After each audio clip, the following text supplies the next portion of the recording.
अस्सलाम वालेकुम नाज़रीन, मैं हूं आपका होस्ट डॉक्टर आमिर नज़ीर और आज आप हमारा पॉडकास्ट देख रहे हैं इनसाइट विद डॉक्टर आमिर। हम जहां सियासत पे बात करते हैं, आलमी सियासत को डिस्कस करते हैं, खेल है, मेडिकल है, एजुकेशन है, ये सारी चीज़ें हम डिस्कस करते हैं। और अब हमने थोड़ा सा इसमें ये भी ऐड किया है कि हम थोड़ा थोड़ा मज़हब को भी डिस्कस करना शुरू करें। तो मुख्तलिफ़ मज़ाहिब के बारे में हम जानने की कोशिश करेंगे और उन मज़ाहिब के अंदर जो ग्रुप्स हैं, फ़िरके हैं या सेक्ट्स हैं, उनको भी हम डिस्कस करने की कोशिश करेंगे। और हमारी कोशिश ये होगी कि हम हर मज़हब से मुतल्लिक़ ऐसी शख्सियात को इनवाइट यहाँ करें जो उस मज़हब के बारे में बहुत अच्छा नॉलेज रखते हों। और आज हम जानेंगे हिंदू मज़हब के बारे में, हिंदू धर्म के बारे में।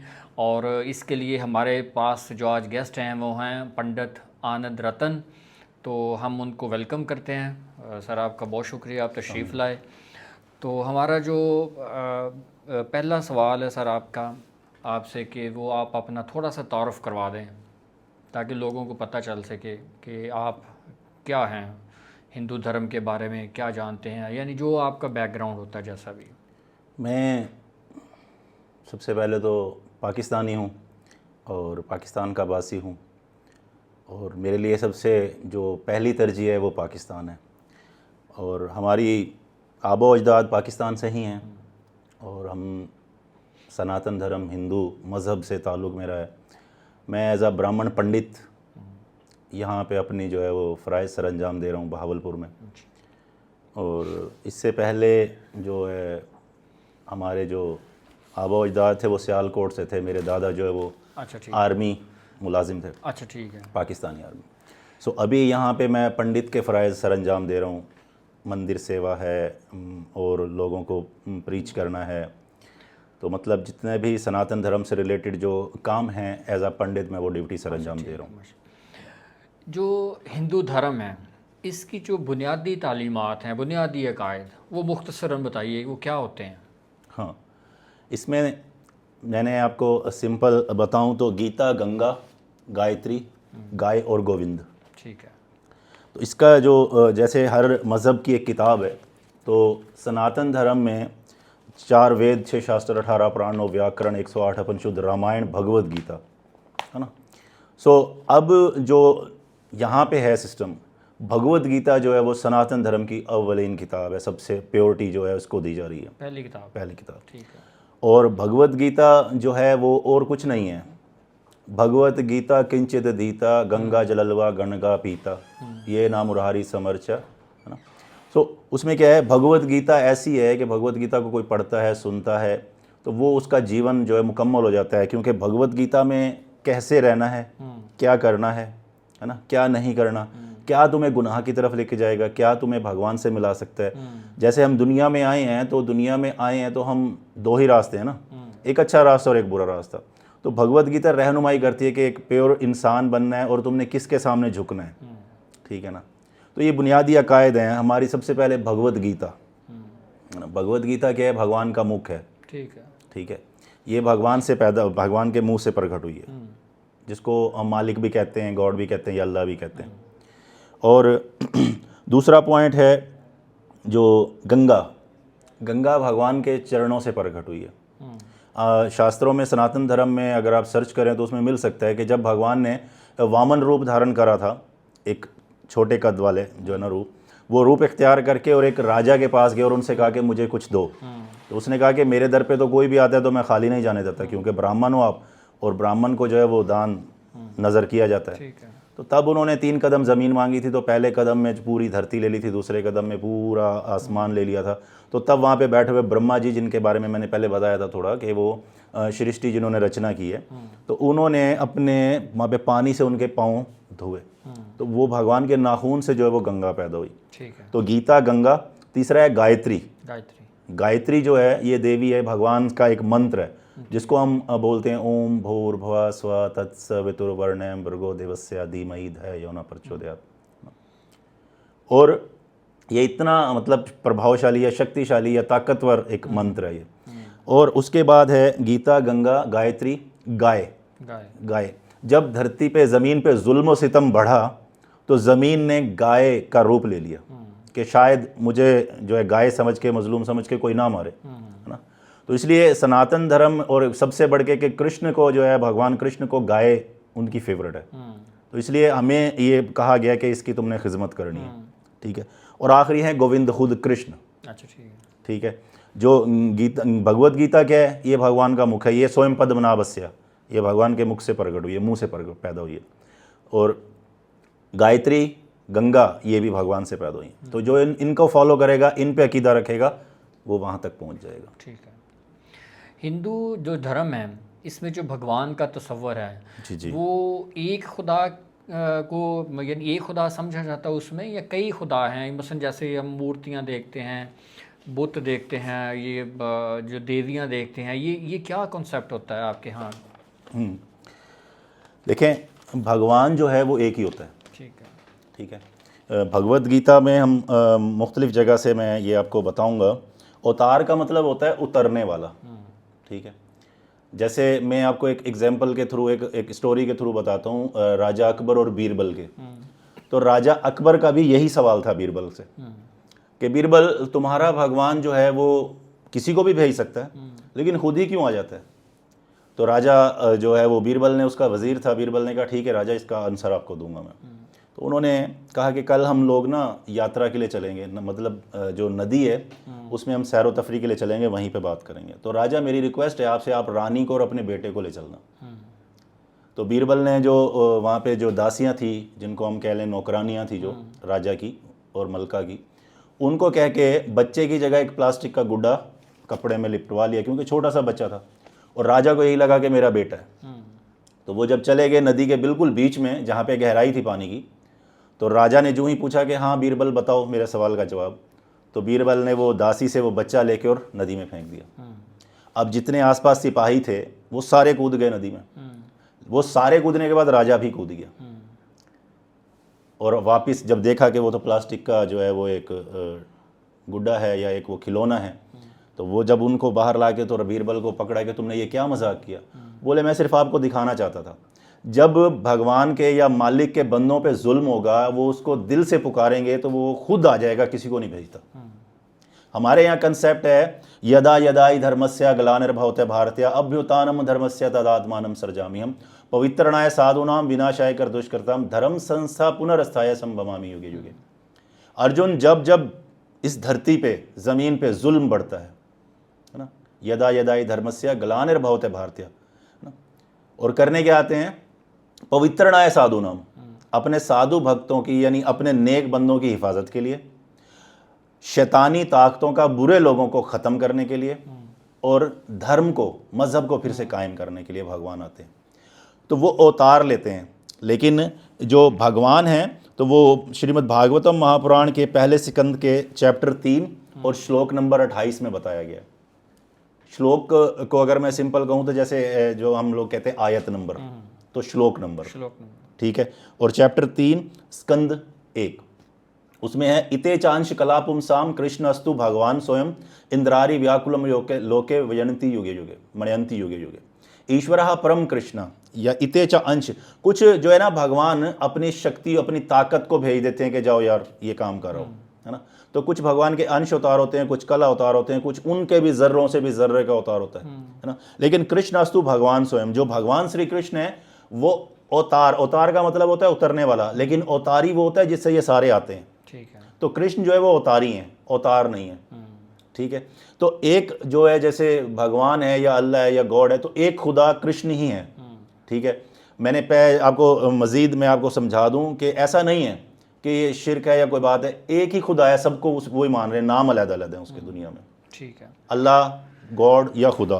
तो इसके बारे में और भी है, भगवत गीता में चैप्टर 9 में श्लोक नंबर 17 लिखा हुआ है। जिस तरह अभी वेद की बात कर रहे थे हम, तो वेद भी कृष्ण से प्रकट हुए हैं। वो है पितामहस्य जगतो माता धाता पितामह वेद्यम पवित्रम ओमकारा रगसाम यजुरेवचा। हम देखते हैं लोगो है ओम का, है ना, तो कई लोग सोचते हैं कि वही भगवान है। तो भगवान चैप्टर 9 श्रीमद् भगवत गीता और चैप्टर 9 श्लोक नंबर 17 उसमें भगवान ये बता रहे हैं कि पितामहस्य जगतो, मैं ही दुनिया का माता पिता दादा और परदादा हूँ, मैं ही जानने के लायक पवित्र करने वाला ओमकार हूँ, ऋग्वेद सामवेद और यजुर्वेद भी मैं ही हूँ। अच्छा, इसमें जो आपकी जो हिंदू धर्म में जो सहीफ़े हैं या किताबें होती हैं, जिसमें आपने वेद है, गीता, रामायण और महाभारत, इनका थोड़ा थोड़ा सा तारुफ करवा दें लोगों के लिए। देखें, भगवत गीता मैं पहले बता चुका हूँ कि ये भगवान से प्रकट हुई है। पर जो पहली ठीक है, किताब हाँ, आपकी, पहली किताब भगवत गीता है। ठीक है, प्योरिटी है इसको। वेद जो हैं ये भगवान ने रचना की है। वेद में बहुत सारी चीज़ें ऐसी हैं जो हम नहीं कर पाते। भगवत गीता जो है वो सारे वेद शास्त्रों का एक निचोड़ है, एक रस है, एक मजमूआ है। एक मजमू है। ठीक है। जैसे हम कुछ फल लेते हैं, उनका अलग रस निकालते हैं, लेकिन अगर उसका एक ही जगह हम शेक बना लें तो वो सारों का निचोड़ हो गया, उनका मजमुआ हो गया। तो भगवत गीता इन सारे वेद शास्त्रों का मजमुआ है इस टाइम पे। यानी जो वेद हैं और शास्त्र हैं वो भी किताबें हैं, किताबें हैं, छोटी छोटी या इससे नहीं, नीचे? वेद बड़े हैं। अच्छा, वेद बड़े हैं। वेद बड़े हैं, वेद मुख्य हैं। अच्छा, और वेद जो है उसमें बहुत सारी और चीज़ें हैं, जिस तरह उसमें आयुर्वेद है, उन 3 वेद का बाद, जैसे ऋग्वेद है, सामवेद है और यजुर्वेद है, उनसे चौथा वेद बना आयुर्वेद। आयुर्वेद में देसी नुस्खा जात, ये वो सारी जो है मेडिसन के और इलाज के, ये सारी चीज़ें उसमें हैं। अच्छा, ठीक है, ठीक है। सो इस टाइम जो भगवत गीता है ये उनका सार है, वेदांत सूत्र बोलते हैं इसको, वेदों का हिस्सा है ये। अच्छा, यानी आप ये कहते हैं कि जो भगवान, ये जो आपकी वो किताब है वो पहले नंबर पे है, लेकिन है ये वेदों में से, ऐसे? देखें, अभी हम लोग बात कर रहे हैं, आप एक सवाल करेंगे तो ही मैं जवाब दूंगा उसका, है ना। तो भगवत गीता पहले से है। ठीक है। भगवान ने सबसे पहले, इसके चैप्टर 4 में है, शुरू में ही सबसे पहले भगवान ने ये सुना दी थी। यानी वो तो आपने बताया ना कि जो भगवत गीता है वो भगवान के मुंह से निकली, हाँ, ये तो आ गई थी, आ गई। अब जो वेद हैं वो भगवत गीता से निकले हैं या वेद से भगवत गीता निकली है? वेद के बाद भगवत गीता जो है भगवान ने लोगों में राइज की है, लेकिन ये भगवान के साथ ही थी, वेद के साथ ही आ चुकी वेद के साथ क्या वेद, यही पूछ रहा। और दूसरा जो आपका यह है महाभारत, ये क्या होता है? ये महाभारत एक ग्रंथ है। एक ही फैमिली के 2 लोग थे, एक जो सच पे थे, एक झूठ पे थे। ठीक है। तो उनके बीच जो है वो एक जंग की सूरत में लड़ाई हुई। ठीक है। तो ये जंग क्यों हुई, भगवान कृष्ण बताते हैं कि इस भगवत गीता को दोबारा सुनाने के लिए वो जंग हुई थी। अच्छा, ठीक है। महाभारत के 1 लाख श्लोक हैं। ठीक है। ठीक है। उसमें 700 श्लोक की ये भगवत गीता है। अच्छा, जो भगवान ने दोबारा अर्जुन को सुनाई थी। ठीक है। आज से 5200 कुछ साल पहले अर्जुन को दोबारा सुनाई थी वहाँ पे कुरुक्षेत्र के मैदान में। ठीक है। ये अर्जुन का कॉन्सेप्ट क्या, अर्जुन क्या है? अर्जुन भगवान के जो है ना एक भक्त हैं। अच्छा, भगत हैं। ठीक है। ठीक है। और ये मतलब अपने फ़र्ज़ के मुतालिक थोड़ा उलझ गए थे। ठीक है। जैसे हमारे यहाँ शैतान का कॉन्सेप्ट है? नहीं, ये भगवान के दास थे, भक्त थे, अच्छे थे। अच्छा, ठीक है। ये खिदमत गुजार थे भगवान। खिदमत गुजार थे। ठीक है। तो लेकिन थोड़े से भटक गए, ऐसे कहते हैं? नहीं, भटकना नहीं है, ये जो सामने लड़ने वाले थे वो अधर्म पे चले गए थे। अच्छा, ठीक है। वो मतलब शैतान थे, वो शैतानी की तरफ जा रहे थे। ठीक है। इनके जो है ये इनका वालिद राजा था, अर्जुन का, अर्जुन का, पांडु जिसका नाम था, ठीक है। और उनका वालिद था धृतराष्ट्र। ठीक है। तो ये वंश था कौरव वंश। ठीक है। तो लेकिन जैसे आपको अपने आपके वालिद साहब से नाम से जो है वो कर दिया, मंसूब कर दिया, और मुझे मेरे वालिद, तो ये पांडु जो है ये दोनों ही कौरव थे, एक पूरा वंश था। ठीक है। तो वो जो थे वो 100 भाई थे, ये 5 भाई थे, इसलिए इनको 5 पांडु कहा जाता है। ठीक है। तो ये पांडु जो थे ये भगवान के भक्त थे, ये खिदमत गुजार थे, ये नेक थे। दूसरे जो थे वो शैतानी सिफात में चले गए थे। ठीक है। तो वो उनकी जो है ना जानो माल सारा उन्होंने कब्जा कर लिया था। ठीक है। एक सल्तनत थी पूरी। तो तब उन्होंने कहा कि अगर तुम लड़ सकते हो तो लड़के ले लो। फिर वो कुरुक्षेत्र का मैदान चुना गया था कि क्योंकि वो मैदान उसका उस जगह का असर ये था कि वहाँ पे जीत जो है वो सच की होनी थी। ये मैदान कहाँ पे है? इंडिया में कुरुक्षेत्र। अच्छा, ठीक है। ये इंडिया पहला, अगर भगवद गीता का पहला श्लोक पढ़ें तो उसमें है धर्म क्षेत्रे कुरुक्षेत्रे समवेता युयुत्सवा मामका पांडवश्चेवा किम अकुर्वत संजय। वो धृतराष्ट्र बोलता है, जो आंखों से ब्लाइंड था, अंधा था, वो कहता है कि है संजय, धर्म भूमि कुरुक्षेत्र में, धर्म यानी इंसाफ की ज़मीन कुरुक्षेत्र के मैदान में मेरे और पांडवों के बेटों ने क्या किया। अच्छा, ठीक है। तो वो मैदान चुना गया, जबकि उनकी सेना थी जो वो 11 अक्षुनी थी। हम एग्जाम्पल के तौर पे यहाँ पे हम बात समझने के लिए कह सकते हैं 11 लाख। 11 लाख फौज थी। ठीक है। और इस तरफ जो थी अर्जुन की तरफ, पांडवों की तरफ, ये 7 लाख थी। ठीक है। तो जीते कौन? 7 लाख वाले। 7 लाख वाले। क्यों? क्योंकि जब इनके साथ कौन थे? इनके साथ भगवान कृष्ण थे। वहाँ पे भगवान ने कोई औजार हथियार कुछ भी नहीं चलाया, वो निहत्ते थे। लेकिन वजह क्या थी कि ये भगवान के भक्त थे और इन्होंने कहा था भगवान आप मेरे साथ हो, मुझे यही मंजूर है, बस ठीक है। मैं आपकी पनाह में रहना चाहता हूँ, इसलिए अर्जुन जीता। ये जो हिंदू धर्म में जो कर्म, अमल और ये पुनर्जन्म, ये कॉन्सेप्ट क्या है? हाँ, जो कर्म है ना, कर्म का मतलब है जो हम काम करते हैं, ठीक है। और इसका जो है ना एक बंधन बनता है। जैसे हम कोई भी काम कर रहे हैं, जस्ट लाइक हम कहते हैं यहाँ पे अब हम बात कर रहे हैं, इंटरव्यू हो रहा है, तो आखिर इसके पीछे कोई रीज़न है, जी। ठीक है, लोगों तक पीस बिल्डिंग पहुंचाना, या लोगों को एक पीस का पैगाम देना, या मज़हब के बारे में नॉलेज होना, जो कंसेप्ट्स नहीं है लोगों के क्लियर, वो क्लियर करना, है ना। तो मतलब ये काम करें, इसके पीछे ये सारे प्रोसेस हैं, ठीक है। ऐसा है ना।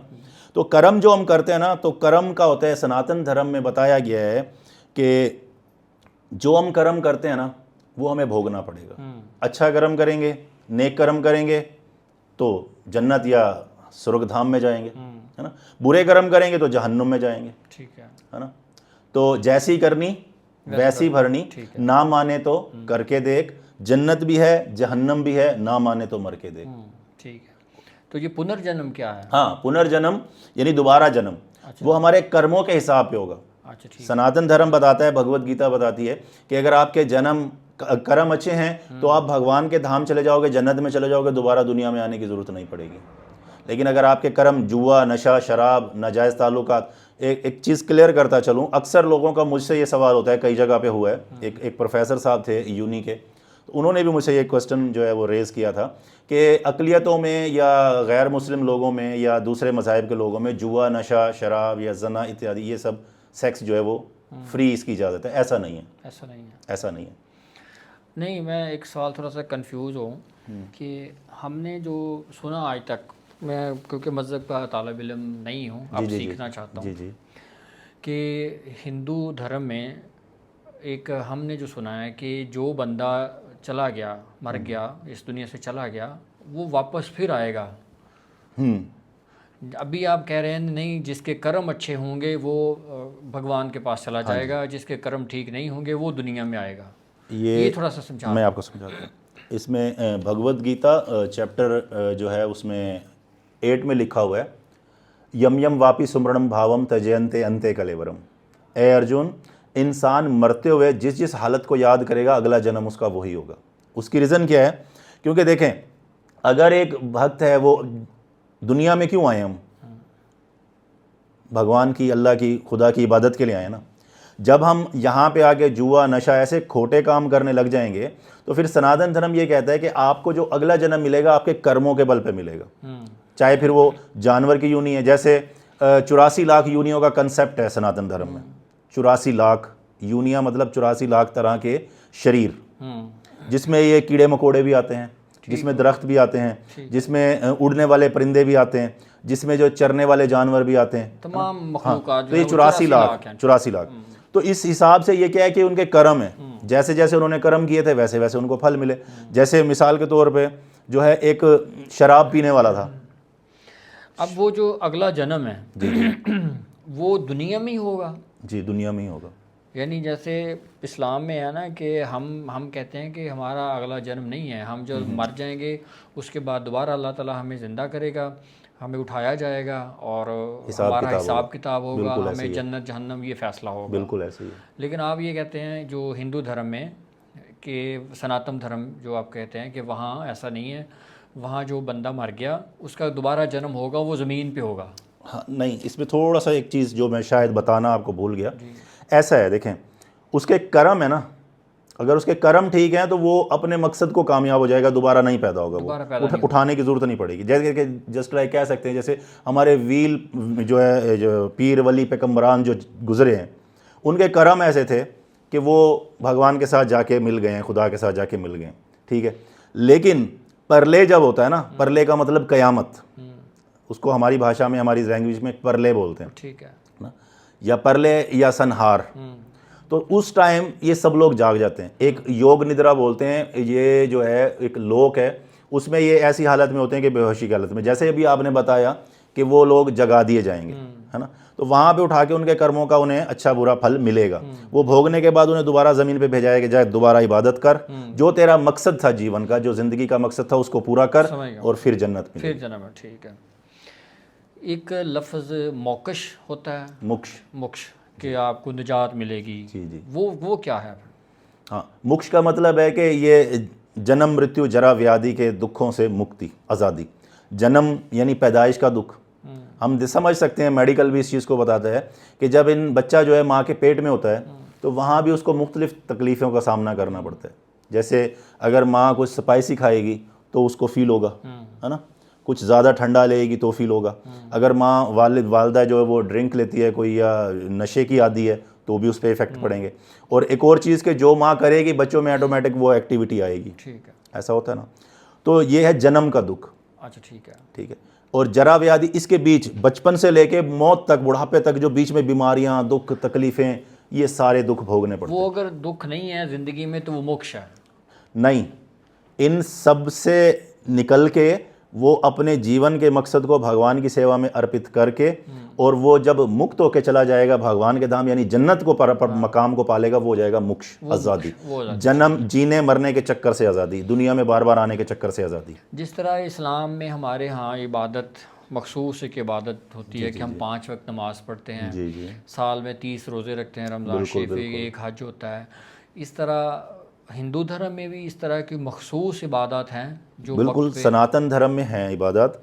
सुबह सुबह ब्रह्म मुहूर्त बोलते हैं हमारे उसको, ठीक है, सूरज निकलने से लगभग 1.5 घंटा पहले, ठीक है, ठीक है, तब उठ के पूरे तरीके से बावज़ू होके, हमारे धर्म के मुताबिक जैसे आप लोग वज़ू करते हैं, ठीक है, तो बावज़ू होके नहा के, चाहे सर्दी है चाहे गर्मी है, नहा के बावज़ू होके सुबह नमाज़ पढ़ना, ठीक है, और फिर दोपहर में भी पढ़ना और फिर शाम में भी पढ़ना। 3 टाइम की इबादत है फिक्स, ठीक है, और इसमें कोई लचक नहीं है, जैसे फजर, जोहर, असर, मगरिब, इशा, ये पढ़नी है तो पढ़नी है, ठीक है, इनमें कोई माफ़ी नहीं है। अगर आप किसी वजह से, कोई ज़रूरी काम की वजह से, तो फिर कहीं ना कहीं थोड़ी बहुत रियायत है, लेकिन आप नफल पढ़ सकते हैं, है ना। तो इसमें भी यही है कि अगर आप किसी मसरूफियत की वजह से या ड्यूटी आपकी सख्त है, ऐसी सूरतों में कि जहाँ पे आपको कुछ देर के लिए छोड़ना पड़े और आप नफल पढ़ो, तो उन सूरतों में तो ये जो 3 आपकी इबादत हैं ये किस किस वक्त होती हैं? एक तो सुबह हो गई, सुबह में होगी, दोपहर 12 से जो है वो 2 के दरमियान, ठीक है, और शाम को जो है वो लगभग सूरज गरूब होने से 1.5 घंटे के आसपास, 2 घंटे के आसपास। ठीक है। अच्छा, इस तरह जो मंदिर में आप जाते हैं, पूजा करते हैं, पूजा पाठ करते हैं, वहाँ क्या तरीक़ाकार होता है? वो यानी हमने जो देखा है कि वो इस तरह हाथ जोड़ लेते हैं, इस तरह की जो आपकी इबादत होती है वो उसी का हिस्सा जो आप कह रहे हैं 3 नमाज़ें हैं, हाँ, 3 इबादत देखें, जो सजदा है वो अल्लाह को, भगवान को ही किया जाता है, ठीक है, ठीक है। और इसी में साथ हम अटैच कर लेते हैं बाकी जो देवी देवता हैं। जैसे कई लोगों का सवाल होता है कि यार एक खुदा है या इतने सारे खुदा हैं, है ना, ऐसा भी होता है।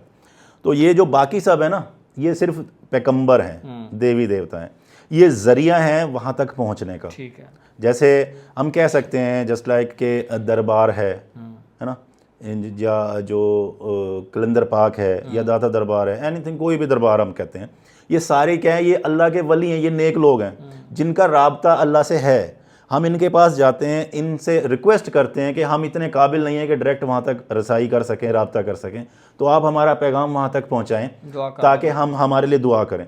वहाँ पे गलती हो जाती है कि हम इन सारे देवी देवताओं को या 33 कोटि जो हमारे पैगंबर हैं उनको हम भगवान मान लें। नहीं, वो भगवान नहीं है, वो सिर्फ पैगंबर है। ठीक है। ऐसा चैप्टर 9 में और चैप्टर 7 में बताया गया कि जो इन देवी देवताओं से या पीर वलियों या पैगंबरान से तुम्हें जो मिलता है वो भी मैं ही देता हूँ। तो जो भगवान है वो भगवान है और वही सारी दुनिया चला रहा है, उसी ने ही सब कुछ देना है। ठीक है। जिस तरह हमारी रोज़मर्रा की इबादत है, इस तरह हमारी कुछ एनुअल फेस्टिवल्स भी होते हैं, जिस तरह हमारी ईदैन हैं, ईदें होती हैं। बिल्कुल बिल्कुल। तो आपके यहाँ भी हम सुनते हैं जो पढ़ते हैं होली, दिवाली, राखी, ये क्या है? हाँ, दिवाली जो है वो दीप जलाई जाती है, इसको बोलते हैं दीपावली। ठीक है। दीपावली का मतलब है कि रोशनी की एक लाइन। इसी तरह आपने पहले सवाल किया था कि रोज़े, हम में जो है पूरे महीने में एकादशी आती हैं 2। अच्छा, ठीक है। ठीक है, पूरा साल हर महीने में 2 एकादशी आती हैं, ठीक है, जो लाजमी ही रखना है, ठीक है, उनमें कोई छूट नहीं है। ठीक है, ठीक है। और उसके अलावा पूर्णमासी आती है, इसका भी उपवास होता है, इसका भी व्रत होता है, रोज़ा होता है, फास्ट करते हैं इसका। उसके अलावा नवरात्रि आती है, ये नेक्स्ट मंथ में आने वाली है, ठीक है। उसके बाद जो है वो रामनवमी है, कृष्ण जन्माष्टमी है, शिवरात्रि है। ये कुछ ऐसे त्यौहार हैं जिस पे जैसे हम देखते हैं कि कुछ ऐसे ईद पे रोज़े रखते हैं लोग, है ना, 12 रबी अव्वल पे रोज़े रखते हैं लोग, ठीक है। जो है वो शिवरात, शब बरात, उसमें भी रोज़ा रखते हैं लोग। मुहर्रम उल हराम जब आता है तो 10 दिन होते हैं, उसमें भी लोग रोज़ा रखते हैं। ऐसे ही सनातन धर्म में भी है। तो और ये सारे जो फास्ट है, जो रोज़ा हैं, ये रखने ज़रूरी हैं, सबके लिए ज़रूरी हैं। जैसे बच्चा 5 साल का हो गया ना, तो उस पर नमाज, रोज़ा ये जायज़ हो जाती है, कुरान पाक पढ़ना जायज़ हो जाता है। ऐसे ही सनातन धर्म में जब बच्चा 5 साल का हो गया तो उस पर ये सारी एक्टिविटी लागू हो जाती है। और बाकी रह गई दिवाली। दिवाली जो है, मैंने बताया कि ये जो भगवान हैं, कृष्ण हैं, ठीक है, इनकी जो अर्धांगिनी है या इनके जो अंग से प्रकट हुई थी, इनके अंग से पैदा हुई थी लक्ष्मी देवी, वो जाहिर हुई थी। और सारे जो देवी देवता पैगम्बरान हैं, उन्होंने ना अमावस्या की रात थी वो, ठीक है, जब जो है वो चांद जो है वो अंधेरे में चला जाता है, अंधेरा हो जाता है, उसकी अमावस्या बन जाती है, तो तब जो है वो वहाँ पे उन्होंने दीप जलाए थे। तो उस दिन से ये दीपों की जो है ना लड़ी बनाई जा रही है, लक्ष्मी नारायण की पूजा होती है उस दिन, कृष्ण की जी। और उसके अलावा जो हमारे जो श्री रामचंद्र जी हैं, जिनकी रामायण है, उसको बोलते हैं रामचरितमानस। रामायण का आने का कंसेप्ट भी ये है कि इंसान को, ये देखना, जैसे आप एक शौहर भी हैं, आप एक भाई भी हैं, आप एक बेटे भी हैं, आप एक दोस्त भी हैं, आप एक वालिद भी हैं, तो ये सारे फ़राइज़ को समझाने के लिए रामचरितमानस बनी थी, रामायण बनी थी, कि हमारा किरदार कैसा होना चाहिए, बीवी के साथ कैसा इखलाक होना चाहिए, वालिदैन के साथ कैसा इखलाक होना चाहिए, अगर आप राजा हैं तो अपनी आवाम के साथ आपका कैसा इखलाक होना चाहिए, ये सब समझाने के लिए रामायण आई थी। तो जो उस दिन जब इनकी वालदा ने कहा कि आप 14 साल जंगलों में जाके गुजारो, मैं चाहती हूँ कि आप 14 साल के लिए जंगलों में चले जाओ, तो जब 14 साल के बाद ये वापस आए तो वहाँ पे अयोध्या के जो लोग हैं, उन्होंने खुशबूदार पानी से छिड़काव किया था, दीप जलाए थे नगर नगर में, मिठाइयाँ बांटी थी। तो ये दिवाली का उत्सव वो है। और होली जो है, होली बताते हैं प्रहलाद महाराज, ये मुल्तान में धाम है, नरसिंगा धाम, तो वहाँ पे शाही किले पे है। तो वहाँ पे जो प्रहलाद महाराज थे, वो कहते थे कि भगवान वो है जो सारी दुनिया चला रहा है, लेकिन इसके वालिद का नाम था हिरण्यकश्यप, ठीक है।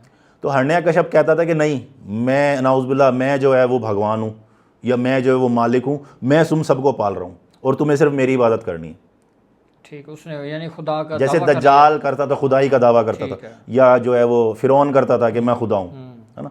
तो उसने ये दावा किया, और जो कोई अगर भगवान की इबादत करता था तो वो उसको मारता था, जान से मरवाता। दोनों बाप बेटा मुल्तान के थे। ये मुल्तान की बहुत पुरानी हिस्ट्री है, अगर आप मुल्तान की हिस्ट्री पढ़ें तो इसका नाम शायद पहले मैंने उसमें पढ़ा था हिस्ट्री में, तो वो जो है हिरण्यकश्यप के नाम से थी ना, या कश्यपपुरी भी बोलते थे इसको, ये पाकिस्तानी हिस्ट्री में है ऐसा बहुत सारा, ठीक है। तो ये राजा था, तो हिरण्यकश्यप शायद, हाँ हिरण्यकश्यप। तो हिरण्यकश्यप ने क्या किया, हिरण्यकश्यप ने कहा कि मैं जो है वो दावा किया उसने, तो उसका बेटा ही उसके खिलाफ खड़ा हो गया कि नहीं, आप खुदा नहीं हो, आप भगवान नहीं हो, मैं आपको नहीं मानता। क्या हिंदू धर्म में योगा, मराकबा, ये इस तरह के कॉन्सेप्ट हैं? बिल्कुल हैं। ये क्या होते हैं? योग का मतलब है जुड़ना, है ना, और योग जो है भक्ति योग, यानी भगवान से जोड़ने वाला तरीक़ाकार, ठीक है। उसमें इंसान जो है वो दुनिया की तरफ से अपने दिल दिमाग आज़ाद करके और सिर्फ एक भगवान की कोशिश करता है ध्यान करने की, जिस तरह हमारे यहाँ तसव्वुफ़ का कॉन्सेप्ट है। हाँ बिल्कुल, अच्छा, बिल्कुल। देखें, अल्लाह वादा ला शरीक है, सबको पता है, ठीक है। हम लोग 5 वक्त नमाज पढ़ रहे हैं, उसके लिए पढ़ रहे हैं। ऐसे ही ये योग जो है, ये उस भगवान से ताल्लुक़ जुड़ने का एक ज़रिया है, ठीक है। और ये थोड़ा सा सख्त ज़रूर है, इसमें टाइम ज़रूर लगता है, लेकिन भगवान ने इसलिए भगवद गीता में कहा है, यज्ञा नाम जपा यज्ञास्मि, कि सबसे बेहतरीन ज़रिया मुझे पाने का क्या है कि मेरे नाम की तस्बीह करो। ये मराकबा योगा एक ही है, एक ही चीज़ है? हाँ, ये मुख्तलिफ स्टेप हैं। अच्छा, ठीक है, मुख्तलिफ स्टेप बाय स्टेप चलता है, ठीक है। अच्छा, तो जिस तरह मुझे बताएं कि जो हिंदू मज़हब में जो हमने पढ़ा है, पता नहीं सही का गलत, वो कि वहाँ जो कास्ट सिस्टम है, ज़ात पात का निज़ाम है, जिस तरह हमारे यहाँ इस्लाम में भी है, हम जैसे पाकिस्तान में बिल्कुल बिल्कुल। हम पंजाबी हैं, बलोची हैं, सिंधी हैं, और पंजाबियों में आगे जाके राई, जाट, ये कास्ट हमारे भी हैं। जी जी। लेकिन यहाँ पे हम कास्ट की बुनियाद पर किसी दूसरे को ना हम नीचा समझते हैं, ना हम कास्ट की बुनियाद पर किसी को ऊपर समझते हैं। लेकिन हमने जो पढ़ा है कि वहाँ जो, जैसे आपने कहा कि जब आप ब्राह्मण हैं, शूद्र, ये कहते हैं कि वो ब्राह्मण, निचली वैश्य, ज़ात, शूद्र और खश्त्री। खश्त्री, वो निचली ज़ात के हिंदू हैं। तो ये वाकई आज भी ये कॉन्सेप्ट है या ये कुछ इसमें बेहतरी आई है? हाँ, मैं आपको समझाना चाहता हूँ। ये भगवत गीता चैप्टर 9 और जो श्लोक नंबर है वो है 32। माम ही पार्था विपाशर्त्या ये पी सेवया पाप यूनिहा स्त्रियो व्यास तथा शूद्रास तेपी यान्ति पराम गत्यम। भगवान श्री कृष्ण कहते हैं कि ए प्रथापुत्र, यानी ए अर्जुन, जो लोग मेरी पनाह में आते हैं, जो लोग मेरी पनाह में आते हैं, फिर वो छोटी जाति क्यों ना हो, लोग जैसे कहते हैं ना नीच जात का, छोटी जात का, फिर वो छोटी जात जैसे औरत, वेश और शूद्र ही क्यों ना हो, वो मेरे धाम को प्राप्त कर सकते हैं, यानी जन्नत को पा सकते हैं। तो जात पात पूछे ना कोई, हरि को भजे सो हरि का होई। जात पात भगवान ने ख़त्म कर दी थी। हम वो एक शबरी भिलनी की अगर आप कथा सर्च करें तो उसमें मिल जाएगी आपको। शबरी भिलनी को वहाँ पे जो ब्राह्मण थे या दूसरे नाम निहाद लोग थे ना, तो ऐसे नाम निहाद या जो जहालत सिफ्त वाले लोग होते हैं ना, वो ये जात पात को लेके आ रहे हैं। यानी आपके कहने का मतलब है कि सनातन धर्म में इसका प्रचार नहीं है, लेकिन जो वहाँ हिंदू मुआशरा जो था, उसमें लोगों ने ये बनाया हुआ था। जैसे वडेरा निज़ाम आ गया, हाँ, या ठाकुर निज़ाम आ गया, है ना, हुक्मरान है वो चाहते हैं कि बस मेरा नाम हो, मेरे पास जो लोग हैं वो ऊँचे हैं, बाकी अगर कोई गरीब है तो वो हकीर है। ये जो बेसिक तौर पे अगर हम देखें तो ब्राह्मण जो है ना, ये धर्म से जुड़े होते हैं, मतलब इनको सारे शास्त्रों का ज्ञान होता है, नॉलेज होता है, और इन्होंने जो मज़हब के हवाले से लोगों को गाइड करना होता है, बताना होता है कि आप ये कर्म करें, आपने शादी ऐसे करनी है, आपने जो अगर आपके घर में कोई फौतगी होगी है तो आपने ये प्रोसेस करना है। मतलब जितना भी धार्मिक नॉलेज है, जो सनातन धर्म का प्रचार है, नॉलेज है, वो इनके पास होता है। ठीक है। इसलिए इनको क्या कहा जाता है, इनको बड़ा कहा जाता है सनातन धर्म में, ना कि ये कहें कि ये इसका फ़ायदा उठाते हुए ये दूसरों को जो है ना वो डीवैल्यू करें। ठीक है। और जो वेश है, वेश का मतलब है ताजिर, जो खेती बाड़ी करते हैं, कारोबार करते हैं, अनाज वगैरह उगाते हैं, लोगों को खाना जो है चावल, ये वो सारा, तो इनके पास जो तिजारत करते हैं दूसरे शहरों में, दूसरे मुल्कों में, तो इनको बोलते हैं वेश, यानी ताजिर। और तीसरा था खश्त्री, मतलब सिपाही, ठीक है, या एक योद्धा, जिसका काम है सरहदों की हिफाजत करना। ठीक है। और आखिरी था शूद्र। तो लोग उसको क्या कहते हैं, उसको समझते हैं कि ये हकीर तरीन है, ये निचली जात का है। नहीं, शूद्र का बेसिक मतलब है मजदूर, मजदूरी करने वाला, काम काज करने वाला, खिदमत गुजार, दूसरों की सेवा खिदमत करने वाला। ठीक है, समझ गया। तो वहाँ पे ये चार सनातन धर्म में है, और ये जो है वो चार जो है वो वरुण है और चार आश्रम है। ठीक है। ब्राह्मण, वैश्य, शूद्र, खत्री, और जो है वो ब्रह्मचारी, वानप्रस्थ, और ब्रह्मचारी, गृहस्था, वानप्रस्थ और सन्यासी। ब्रह्मचारी वो होता है जैसे कोई कहता है कि मैं शादी नहीं करूँगा, ठीक है, ब्रह्मचारी है वो। और गृहस्था हम लोग हैं, शादीशुदा लोग, घर गृहस्थी चला रहे हैं, जो घर में रह के सेवा कर रहे हैं। और जो है वानप्रस्थ, मतलब वो घर से लाताल्लुक़ हो जाता है और वो इबादत गाहों पे रह के और इधर उधर रह के अपना ज़िंदगी गुजारता है इबादत करके। और सन्यासी होता है कि वो हर चीज़ से लाताल्लुक़ होकर सिर्फ इश्क इलाही में रह गया वो। तो ये चार वरुण और चार आश्रम है। जो हमने ब्राह्मण, वैश्य, शूद्र और खत्री बताए थे, वो चार वरुण हैं। और ये जो ब्रह्मचारी, गृहस्था, वानप्रस्थ और सन्यासी बताया, ये चार आश्रम हैं। तो सनातन धर्म में ज़ात पात की तफरीक कहीं पे भी नहीं है। ये जो ब्राह्मण थे या जो खत्री थे, उन्होंने अपना असर रसूख दिखाने के लिए दूसरों पे, छोटी जो गरीब लोग थे, गरीब तबका था, मजदूर तबका था, उस पर जुल्म सितम कर दिया, और फिर ये एक बुनियाद वो चलती गई। ये वाली जो तकसीम है, जी, जो कहाँ आप कहते हैं, ये पेशे के लिहाज से तकसीम हो गई थी। जी। और उसको फिर लोगों ने गलत रंग दे दिया।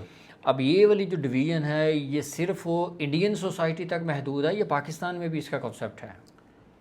हाँ, ये हर जगह पे है। अच्छा, यहाँ भी है। हाँ, तो यहाँ पे ये है कि मतलब हम पाकिस्तान में आज़ाद मुल्क है, आज़ाद ममलिकत है, अक़लियतों को उनके इवेंट्स, उनके मतलब हर चीज़ का राइट है। तो यहाँ पे लगभग ऐसा अभी नहीं है, ज़्यादातर ज़्यादा नहीं है। कोई लुक जो है छुपा हुआ, कोई बैकवर्ड एरियाज़ में कुछ ऐसा कहीं हुआ हो तो हुआ हो, अदरवाइज़ ऐसा नहीं है। यानी आप ये कहते हैं कि इस लिहाज से जो वहाँ पे इंडियन सोसाइटी में जो डिवीज़न थी और वो अब भी प्रिवेल करती है, उसके मुकाबले में पाकिस्तान में हिंदू धर्म के लोगों के लिए हालात बहुत बेहतर है। बहुत बेहतर है, बहुत बेहतर है। बहुत बेहतर है। जो आपका हिंदू धर्म है, जी जी। ये दूसरे मज़ाहब के बारे में क्या कहता है? यानी इस्लाम है, क्रिश्चियनिटी है, कि इनके बारे में वो इनको गलत समझता है या इनका एहतराम करने का कहता है? क्या कोई इस तरह की जो बेसिक मैं टू द पॉइंट आपको बेसिक बताऊं कि सनातन धर्म जो है वो तमाम मज़ाहिब का एहतराम करने का कहता है। मैं ठीक है। कोई अगर हम किसी को कहते हैं ना कि अगर मैं किसी में अच्छाई नहीं ढूंढ सकता तो बुराई ढूंढने का हक भी नहीं है।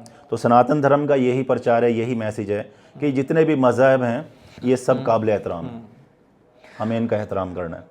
अच्छा। जैसे मैं आपको एग्जाम्पल, सॉरी आपकी बात में, जैसे रमज़ानुल मुबारक आता है तो हमारे घरों में मुकम्मल तौर पे परहेज़ किया जाता है, ख्याल किया जाता है कि अगर मेरा मुसलमान भाई मेरा हमसाया है तो उसको कोई मेरे काम से कोई उसको परेशानी ना हो। जैसा सिंपल कहें, एक साया शजर ऐसा लगाना चाहिए ना, एक साया शजर ऐसा लगाया जाए कि जिसका साया हमसाये के घर में भी जाए। तो अगर ये इस तरह की बात है तो जो हम इंडिया में ख़ास तौर पे देखते हैं कि वहाँ ना जो दूसरे मज़हब के लोग हैं ना उन पे बहुत जुल्म किया जाता है। क्या ये धर्म का प्रचार है या सिर्फ़ और सिर्फ उस मुआशरे की ख़राबी है? मुआशरे की ख़राबी है। देखें, एक श्लोक आता है, अहिंसा परो धर्म, दूसरों पर, कमज़ोर पर जुल्म करना बहुत बड़ा गुनाह है, जैसे गुनाह कबीरा कह सकते हैं। ठीक है। तो ये गुनाह है। सनातन धर्म ये प्रचार नहीं करता। अहिंसा परो धर्मा के वहाँ पे आप किसी पे तशद्दुद नहीं कर सकते, मना है, जुल्म नहीं कर सकते आप।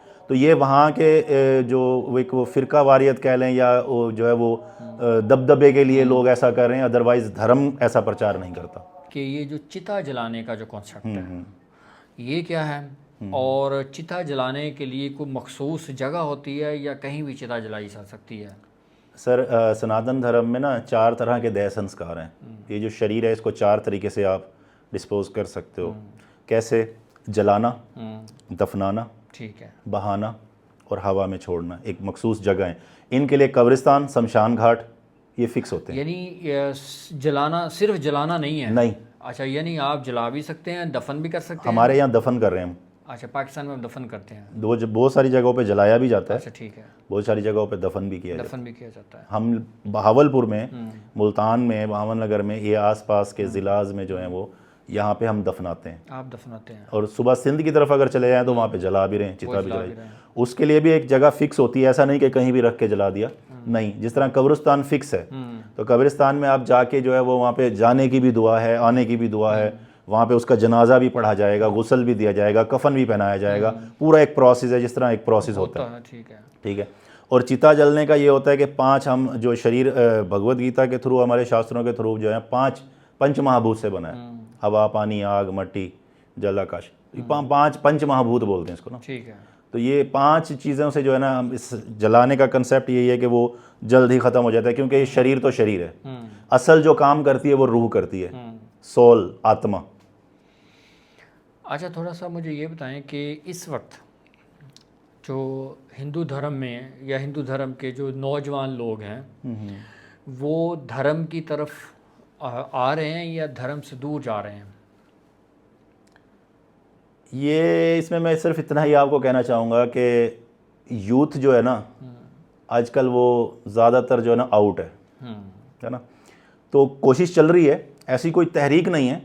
मैं हम इसको कहें कि नहीं तहरीक चल रही है, नहीं। गाए बगाए ये जो रिस्पॉन्सिबिलिटी है ये पेरेंट्स पे आती है ना। पेरेंट्स उसको जैसी जो है ना वो सोहबत देंगे, जैसी उनको महफिल देंगे, जैसी उनको जगह देंगे, वो वैसे चलते जाएंगे। तो बहुत सारी यूथ ऐसी है कि वो धर्म से जुड़ी हुई भी है, लेकिन दुनिया है, जैसा देखेंगे, जैसा आहार वैसा व्यवहार, जैसा खा रहे हैं वैसा कर रहे हैं। तो इसलिए मीडिया बहुत फास्ट है। मीडिया के थ्रू वैसे भी हमारे यहाँ पे हमने जो देखा है, पाकिस्तान में बहुत सारे लोग अच्छे तरीके से जुड़े हुए हैं और चल भी रहे हैं, लेकिन जो बैड एक्टिविटीज़ हैं या बैड सोबत है उसमें रह के नशा वगैरह इस तरफ लोग जा रहे हैं, आप सभी देख सकते हैं। आजकल हमारी यूनिवर्सिटीज़ है या कॉलेज है, उनका क्या वहाँ पे है सिस्टम, हम सब लोग बेटर जानते हैं। लेकिन ऐसा नहीं है कि वो अपने धर्म से दूर हैं, धर्म से जुड़े हुए हैं कहीं ना कहीं। गंगा, जमुना, सरस्वती, हाँ ये क्या कॉन्सेप्ट है? हाँ, ये असल में 7 पवित्र नदियाँ हैं, जो पाक नदियाँ जिसको पाक नदी बोलते हैं। हाँ, गंगा। ये इनको कौन डिक्लेयर करता है? भगवान डिक्लेयर करता हाँ है? जी, अच्छा, ठीक है। मैंने जैसे गंगा के विषय में बताया आपको कि भगवान के नाखून से पैदा हुई, ठीक है। ऐसे ही गंगा, जमुना, सरस्वती, नर्मदा, सिंधु, कावरी, ये पांचों की पांचों इंडिया में हैं? हाँ इंडिया से हैं ये। मतलब जैसे मतलब फॉर एग्जांपल हम कह सकते हैं कि हेड गंडा सिंह से जो पानी आ रहा है, हेड सलमान की आ रहा है, तो वो हमारे पास भी आ रहा है। जैसे दरिया सिंध को बोलते हैं सिंधु नदी, सिंधु नदी, ठीक है है। ना। तो इस तरह से ये पूरी दुनिया में ही है, सब फैल रहा है, पानी तो आ रहा है। नहीं, अब जैसे अब गंगा नहाने जाते हैं, हाँ, जमुना जाते हैं, अब वो जगह फिक्स है, वो फिक्स है, वहाँ पे जहाँ पे नाजिल हुई थी या उतरी थी, वो जगह फिक्स है, वो इंडिया में है। वो इंडिया में। ठीक है। अच्छा पंडित साहब, बहुत शुक्रिया आपका, आपने बहुत अच्छे अच्छे जवाब दिए हमारे सवालों के। कोशिश की हमने भी कुछ समझने की, और आपने भी अच्छी कोशिश की हमें समझाने की। आखिर में एक ऐसा मैसेज जो आप समझते हैं कि जो हिंदू धर्म के नौजवानों के लिए हो, कि वो जो मैंने समझा है अभी तक, वो ये है कि कोई हिंदू धर्म की कोई ख़ास तालीम जो देने के लिए कोई ख़ास जगह नहीं है। जी जी, ऐसा है, ऐसा है। बिल्कुल तो है। उस लिहाज से आप क्या कहना चाहेंगे मुआशरे को और हिंदू धर्म के नौजवानों को? मैं तो सिर्फ यही कहना चाहूँगा कि सबसे पहले तो हमें अच्छा पाकिस्तानी बनना है ना, क्योंकि सबसे अव्वलीन जो तरजीह है, सनातन धर्म ये कहता है कि जहाँ आप रहते हो, जिस धरती पे आप पले बड़े हो ना, सबसे पहले उसकी हिफाजत, उसकी रक्षा आपका सबसे बड़ा धर्म है। ठीक है, तो अव्वलीन तरजीह तो मैं अपने प्यारे पाकिस्तान को ही दूंगा। और मेरे जितनी भी यूथ है सनातन धर्म की है या अदर है, मुसलमान बिरादरान है या क्रिश्चियन बिरादरान है, मैं ओवरऑल सबके लिए कहूँगा ये मैसेज कि हमें सबसे पहले अच्छा पाकिस्तानी बनना है। अगर हम अच्छे पाकिस्तानी नहीं हैं तो अच्छे इंसान भी नहीं हैं, सबसे पहला पॉइंट। और बाकी रह गया, अगर हम रिलीजियस बेस पे बात करें तो ये कहना चाहूँगा कि सनातन धर्म से जितने भी लोग जुड़े हुए हैं, उनको चाहिए कि अपने धर्म की किताब, अपने धर्म की जो है वो रसूमात, अपने धर्म के जो रिवाज हैं उनसे जुड़ें, उनको पढ़ें, सीखें। और जो है वो मैं जो अकाम बाला हैं हमारे, उनसे भी यही रिक्वेस्ट करूँगा कि कुछ ऐसा अमल बनाया जाए कि पाकिस्तान में अमन व अमान कायम रहे। जितने भी मज़हब हैं, जितने भी मज़हब के मज़ाहिब के लोग हैं, उनके ताल्लुकात बेटर हों। लेकिन जैसे अभी हम लोग बैठे हैं, बहुत सारी ऐसी चीज़ें थी जो क्लियर नहीं थी, लेकिन अब शायद हो सकता है कि वो क्लियर हो गई हो, है ना, कुछ प्योरिटी आई उनके अंदर। तो इस तरह जब तक जुड़ के नहीं बैठेंगे, मिल के बात नहीं करेंगे, अमन व अमान कायम नहीं होगा। तो मैं सिर्फ यही पीस के लिए मैसेज देना चाहूँगा कि वो हिंदू धर्म, सनातन धर्म के हैं यूथ है या फिर और हमारे बिरादरान हैं, सब मिल के बैठें। देखें, इबादत और जो है वो खुदा वो एक ही है, सबका एक ही है, पूरी दुनिया का खुदा एक ही है। उसको मैं भगवान कहता हूँ, आप अल्लाह कहते हैं, गॉड कहते हैं, मालिक कहते हैं, है ना। तो इसलिए मेरा सिर्फ रिक्वेस्ट यही होगी कि इसको बेटर करने के लिए गेट टुगेदर होना ज़रूरी है, मिलना जुलना ज़रूरी है। जब हम मिल के बैठेंगे, बात करेंगे, तो जो नेगेटिविटी है वो ख़त्म हो जाएगी और एक अच्छा जो है वो अमन व अमान का एक माहौल बनेगा, जिससे सिर्फ हमारे लिए ही अच्छाई नहीं होगी बल्कि पूरे पाकिस्तान की फलाह बहबूद और तरक्की के लिए उसमें जो है ना प्योरिटी आएगी।